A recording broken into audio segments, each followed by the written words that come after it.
Muy buenos días, buenas tardes, buenas noches, estudiantes de la institución educativa particular El Triunfo. En esta oportunidad vamos a conocer un tema sumamente interesante para el curso de lectura, pero para lo cual vamos a recordar un poco de la clase anterior. ¿Recuerdas cuál fue el tema que nosotros habíamos mencionado? Claro, ¿verdad? Habíamos mencionado todo con referencia a los niveles de lectura. E incluso nosotros hicimos una comparación, que era como por ejemplo cuando tú te encontrabas en la parte inferior de la institución y querías ingresar a tu salón que quedaba en la parte superior, en el segundo piso. Para poder ingresar a dicho salón, ¿qué tenía que hacer?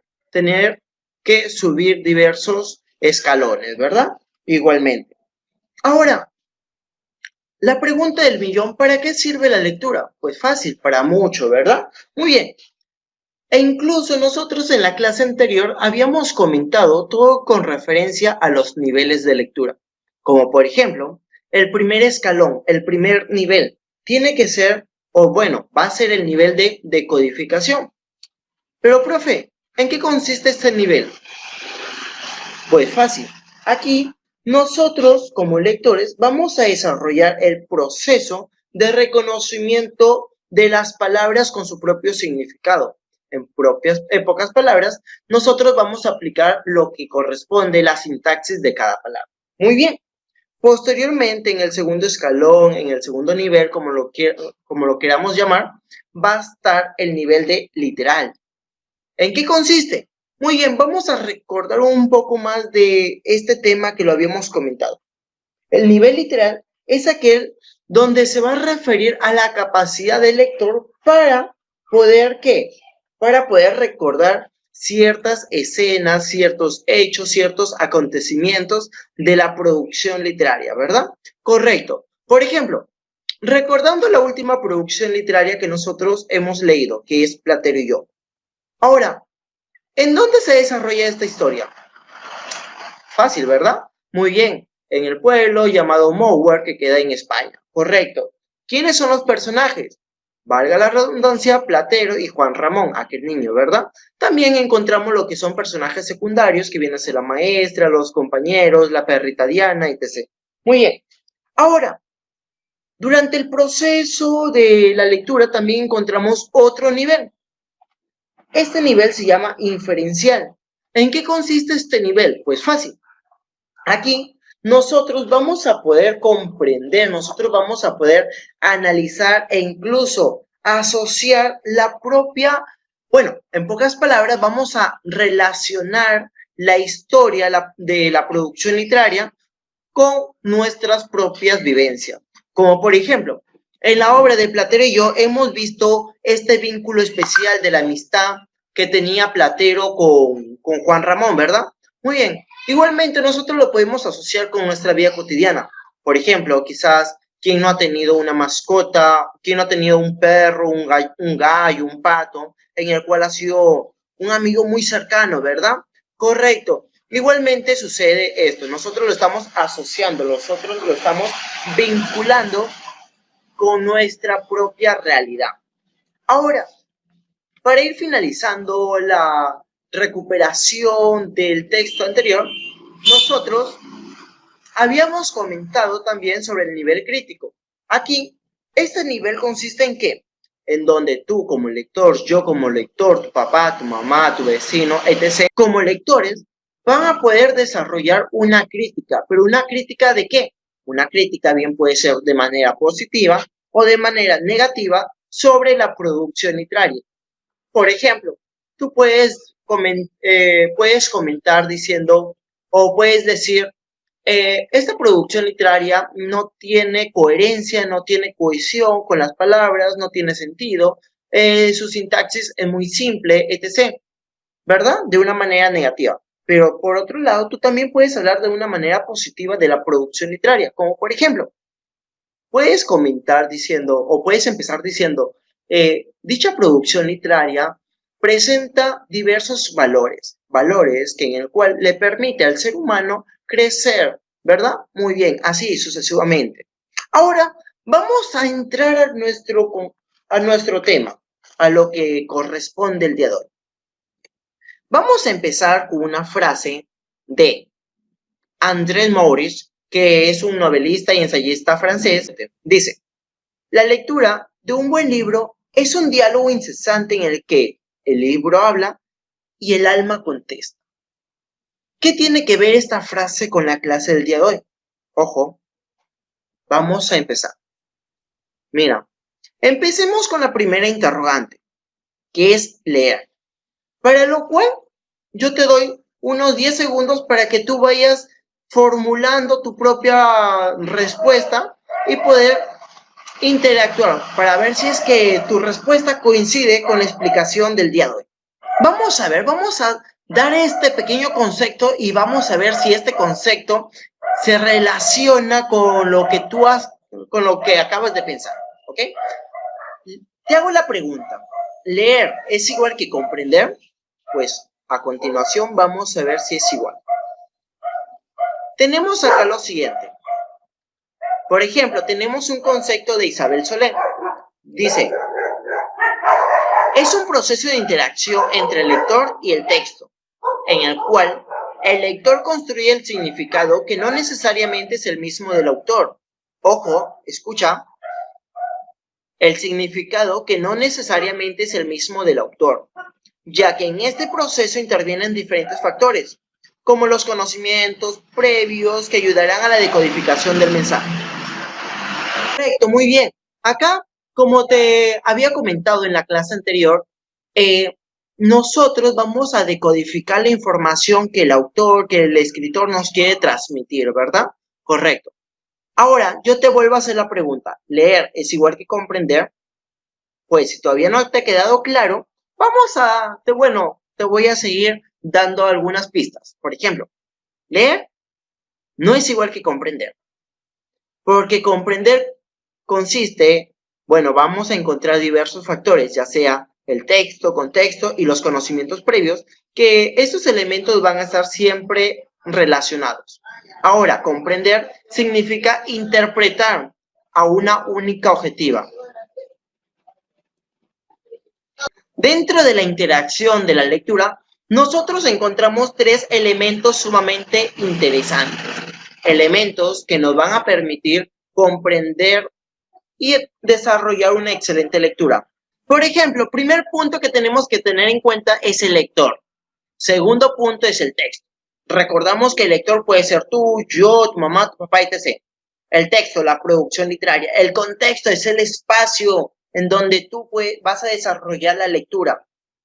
Ahora, para mejorar la comprensión de lectura, necesitamos tener en cuenta lo siguiente. 1. Que es indispensable tener las condiciones ambientales pertinentes, es decir, una buena luz, una silla cómoda, que evitar lo que es la contaminación acústica, etc. Otro punto que también tienes que tener en cuenta para mejorar la lectura es que es imprescindible el buen funcionamiento del ojo. Ojo, en realidad es la vista. La vista es aquel medio en donde va a entrar la producción literaria, en donde va a entrar la información.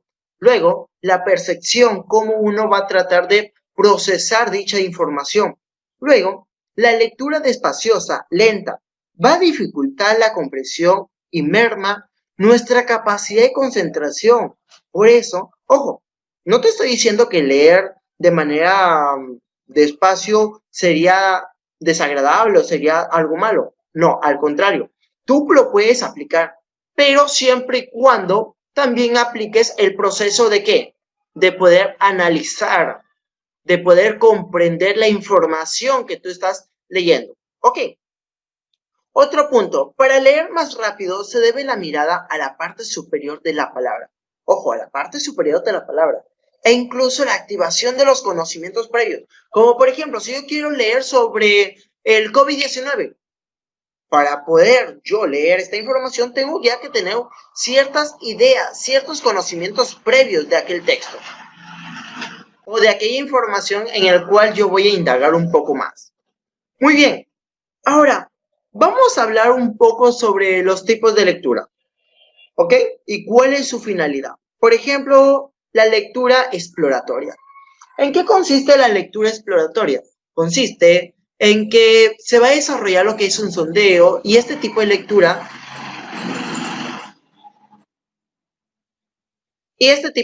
se caracteriza por ser rápida y selectiva.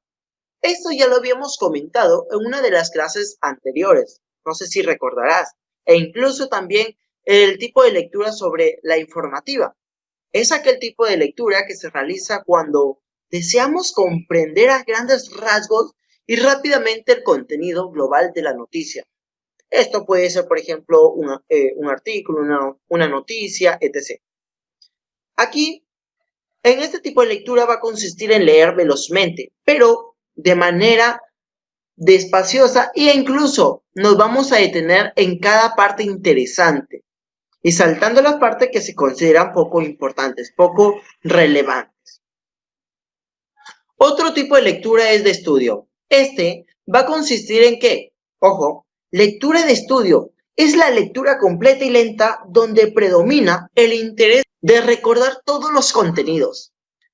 Acá, este tipo de lectura se va a caracterizar por ser cuidadosa y porque el lector se mantiene activo, subrayando, tomando notas, haciendo preguntas y repasando sobre el texto que está leyendo.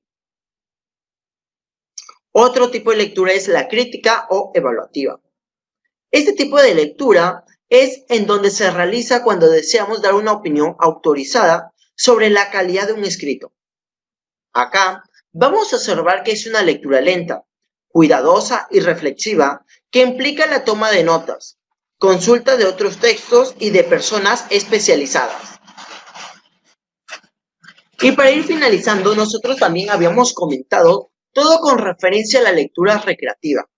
Es decir, que se está basando en lo que son las lecturas literarias o también conocidas recreativas.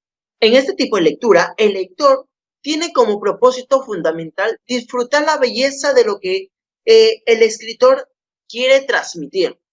Por ello, no es posible dar normas como para su realización. Acá, cada lector lee a la velocidad y de la forma que más le agrada. Por ejemplo, a mí me encanta leer de una manera un poquito rápida, pero de una manera sutil. Otros leerán de una manera lenta para poder comprender un poco más la información. Correcto. Todo tipo de lectura es correcto, siempre y cuando se sepa aplicar. Ahora, acá nosotros encontramos lo que es la lectura comprensiva para poder comprender un poco más. Pero, ¿en qué consiste este, profe? Muy bien. Primero tenemos que reconocer o indagar la idea principal del párrafo. Esto me va a permitir evaluar cada párrafo. También voy a tener que desarrollar una síntesis e incluso también voy a desarrollar lo que es una generación de la idea principal y posteriormente formular un nuevo título. Quizás el título que se está planteando no tiene relación con el texto, pero yo también como lector puedo plantear un nuevo título, pero recordamos que este supuesto título solamente queda para mí, ¿verdad? Muy bien. Ahora, acá, al momento que nosotros estamos aplicando lo que es la lectura, tenemos que hacernos las siguientes interrogantes. ¿Qué sucedió? ¿Dónde sucedió? ¿Cuándo sucedió? ¿Cómo sucedió? ¿Y por qué sucedió? Todas estas interrogantes nos van a permitir ¿qué? Comprender mejor la lectura. Luego, tenemos que localizar la frase principal. La frase principal siempre será la más genérica de todas las frases del párrafo. Siempre será imprescindible. E incluso lo que nosotros también tenemos que hacer como lectores es aplicar lo siguiente, indagar las palabras claves, las palabras de avance, las palabras de pausa e incluso las palabras de retroceso. Posteriormente, a medida que voy desarrollando lo que es la lectura, tengo que aplicar diversas estrategias de lectura, como por ejemplo, la que a mí me funciona como lector es la de anotar, subrayar, resumir y sacar esquemas. Sacar esquemas. Cuando yo hablo de sacar esquemas, me refiero que yo puedo aplicar un mapa conceptual, un mapa mental, un esquema de llaves, etc. un organizador en el cual me permita comprender mejor la lectura. Ahora, ¿cuáles son las estrategias de lectura en el cual me pueden permitir desarrollar una excelente lectura? 1. Antes de la lectura, trate de aplicar la siguiente interrogante. ¿Para qué voy a leer? Esto te va a permitir motivarte como lector. Y durante este proceso, vamos a encontrar que, para aprender, presentar una ponencia, practicar la lectura en voz alta, obtener información precisa, seguir instrucciones, revisar un escrito o por placer. Posteriormente, cuando estés durante la lectura, trate de aplicar lo siguiente. 1. Formular hipótesis y hacer predicciones sobre el texto. Ojo, cuando nosotros hablamos de predicciones que tú te puedes imaginar los hechos. Quizás pueden coincidir o quizás no. 2. Formular preguntas sobre lo leído. 3. Aclarar posibles dudas acerca del texto. 4. Resumir el texto. 5. Releer partes confusas. 6. Consultar el diccionario. Ojo, como te comenté en la clase anterior, en la clase pasada, siempre cuando tengas una palabra desconocida, trata de recurrir a un diccionario. Si puedes encontrar el significado de la Real Academia Española, es mucho mejor. Luego, 7. Pensar en voz alta para asegurar la comprensión. 8. Crear imágenes mentales para visualizar descripciones vagas. Después de la lectura, ¿qué puedo hacer, profe, para poder mejorar mi lectura? Fácil. 1. Hacer resúmenes. 2. Formular y responder preguntas sobre el texto que has leído. 3. Recontar. Con tus propias palabras, trata de argumentar el texto. Pero ojo, con tus propias palabras para que lo puedas comprender mucho mejor. 4. Utilizar organizadores gráficos. Y bueno, jóvenes, hasta aquí con la clase de lectura. No te olvides de hacer la tarea y bueno, si tienes alguna inquietud, hacerla llegar por la plataforma Educay o en la videoconferencia. Desde ya, me despido con un caluroso y fuerte abrazo virtual. No te olvides de quedarte en casa.